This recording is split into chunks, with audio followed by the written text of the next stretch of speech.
Salam sejahtera murid-murid. Jadi pada hari ini kita akan belajar tentang penyalahgunaan alkohol, pendidikan jasmani dan kesihatan tahun 4 oleh saya, Cikgu Tan. Okey, apa itu alkohol? Alkohol ialah cecair yang mudah terbakar dan dia memberikan kesan memabukkan sekiranya diminum secara berlebihan. Kiranya dia adalah cecair yang mudah terbakar, mudah meruap dan dia boleh senang terbakar dan dia memberi kesan yang memabukkan lah. Okey, nampak gambar-gambar ni. Ni muka dia jadi merah, nak start mabuk lah tu. Yang ni dah mabuk. Yang katak ni minum banyak sangat, arak. Okey, apa itu etanol? Etanol ialah sejenis kandungan yang terdapat dalam alkohol. Dia tergolong juga dalam kumpulan darah dan boleh mengganggu sistem saraf kita dan menyebabkan ketagihan. Okey, jadi kita dah sebut yang alkohol ni boleh mengganggu sistem saraf. Yang ni ialah sistem saraf kita. Nampak tak ni? Badan kita ni terdiri pada sistem saraf. Okey, sistem saraf kita terdiri daripada otak dan juga saraf tunjang. Nampak yang straight ni, garisan straight ni saraf tunjang kita. Okey, sistem saraf ni sangat penting sebab dia merupakan jaringan organ dan juga saraf yang akan memberikan signal kepada badan kita. Otak dengan saraf tunjang ni merupakan satu sistem saraf yang mempunyai jaringan organ dan saraf di mana dia akan memberikan signal kepada badan kita bagi menjalankan pelbagai fungsi seperti bernafas, bau dan sebagainya. Jadi dia sangat penting sebab dia menjalankan pelbagai fungsi badan kita. Tetapi alkohol ni dia boleh mengganggu sistem saraf kita ni. Okey, faktor pengambilan alkohol sebab dia mudah didapati. Pengiklanan yang menarik. Ketiga, pengaruh rakan sebaya. Keempat, latar belakang keluarga. Dan yang kelima, sebab budaya. Okey. Okey, apakah kesan penyalahgunaan alkohol? Apakah kesan kalau kamu ambil alkohol ni? Yang pertama, koordinasi, pemikiran dan pertuturan kamu terganggu. Tadi Cikgu Tan dah sebut alkohol ni akan mengganggu sistem saraf. Inilah di mana koordinasi badan kita terganggu. Kita nak jalan pun tak betul.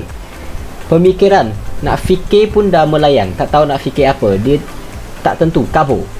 Dan pertuturan, bila kamu cakap tu pun tak jelas. Cakap tergagap-gagap. Cakap benda lain yang kamu tak faham apa kamu cakap. Cakap merapu. Yang kedua, penglihatan kamu menjadi kabur. Tak nampak nak jelas. Ketiga, masalah pernafasan. Tak boleh nak bernafas dengan betul. Yang keempat, kemurungan. Jadi yang empat ni ialah kesan buruk kepada tubuh badan kamu. Okey, kita akan lihat kepada kesan yang amat teruk kepada fizikal, emosi dan juga mental. Kesihatan fizikal. Okey, apakah yang akan dilakukan alkohol kepada kesihatan fizikal kita? Yang pertama, kita akan sakit kepala kalau minum alkohol. Yang kedua, kita akan muntah. Kamu nak muntah ke? Perasaan muntah itu adalah sangat-sangat teruk. Rasa tak best. Ketiga, cirit-birit kalau minum alkohol ni. Nak cirit-birit ke? Tak nak, jangan ambil. Keempat, badan menggeletar. Okey, mari kita lihat apakah kesan kepada kesihatan emosi. Yang pertama adalah kita akan berasa resah dan murung. Kedua, kita tidak stabil. Tak stabil kita ni. Tak boleh, kita dah resah, dah murung, rasa stres, Tak happy, buat apa pun tak kena, stres. Cepat marah dan agresif, baling barang lah, apalah, marah orang lah, bertindak ganas lah. Yang tu semua ialah kesan kepada kesihatan emosi kita. Sebab itu kita tidak patut ambil alkohol. Seterusnya, apakah kesannya kepada kesihatan mental kita? Yang pertama, kecelaruan tingkah laku. Kedua, keyakinan diri menurun. Ketiga, hilang ingatan sementara dan kekal. Dan keempat, hilang pertimbangan dan keliru dalam membuat keputusan. Jadi kita dapat lihat tadi, banyak sangat kesan buruk kepada kita. Kesan dari segi fizikal, emosi, mental, di mana kita sakit kepala, muntah, cirit-birit, cepat marah dan sebagainya. Semua memberikan kesan yang sangat teruk kepada kita. Jadi bagaimana kita nak elak pengambilan alkohol ni? Yang pertama, kita kenalah tolak perlawaan dan katakan tidak. Katakan tidak dengan tegas. Saya tak nak. Tidak. No. Kedua, sentiasa lakukan aktiviti berfaedah pada waktu lapang. Contohnya, baca buku, bersenam. Yang ini ialah aktiviti yang membawakan faedah, berbanding minum alkohol memberikan kesan yang negatif. Okey, jom kita lihat apa ni. Alkohol meragut nyawa.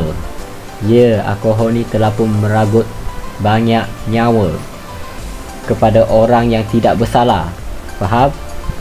Orang yang minum alkohol ni kadang-kadang dia bawa kereta, lepas tu dia pergi terlanggar orang yang sedang membawa motor ke kereta ke. Sebab dia kan dah tak sedar, dia dah pening kepala, tak boleh nak berfikir dengan betul. Yang tu kan adalah kesan negatif minum alkohol. Tapi dia bawa kereta dengan keadaan yang dia tidak sedar. Dia tak sedar, dia tak boleh berfikir waktu itu. Sebab ada gangguan pada sistem saraf dia. Jadi bawa kereta pun tak betul, dia pun terlanggarlah orang. Okey, jom kita lihat keratan akibat dia. Maut dilanggar pemandu mabuk. Ada orang yang mati dilanggar pemandu mabuk.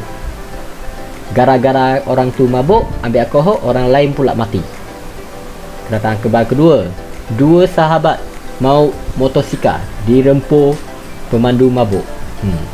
Ketiga, nampak Myvi ni, kereta Myvi ni pergi langgar dinding kedai. Sebab dia dah tak sedar, tak faham apa yang dia buat. Gambar ni, 2 kereta bertembung. Dan yang terakhir, bahana pemandu mabuk. Nyawa orang tidak bersalah diragut oleh pemandu mabuk. Kiranya orang yang tidak bersalah ni, nyawa dia diambil begitu saja oleh pemandu mabuk.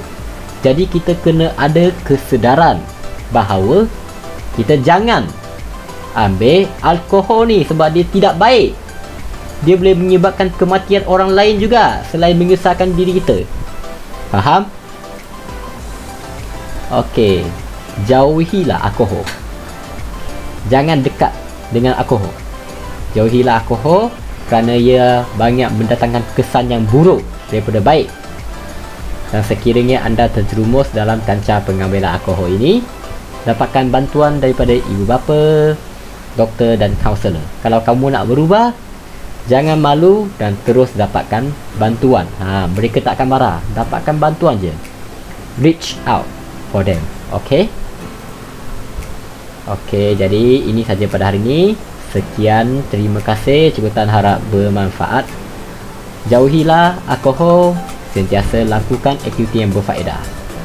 Cikgu Tan ucapkan tahniah kepada kamu. Dan kita harus ada kesedaran ini.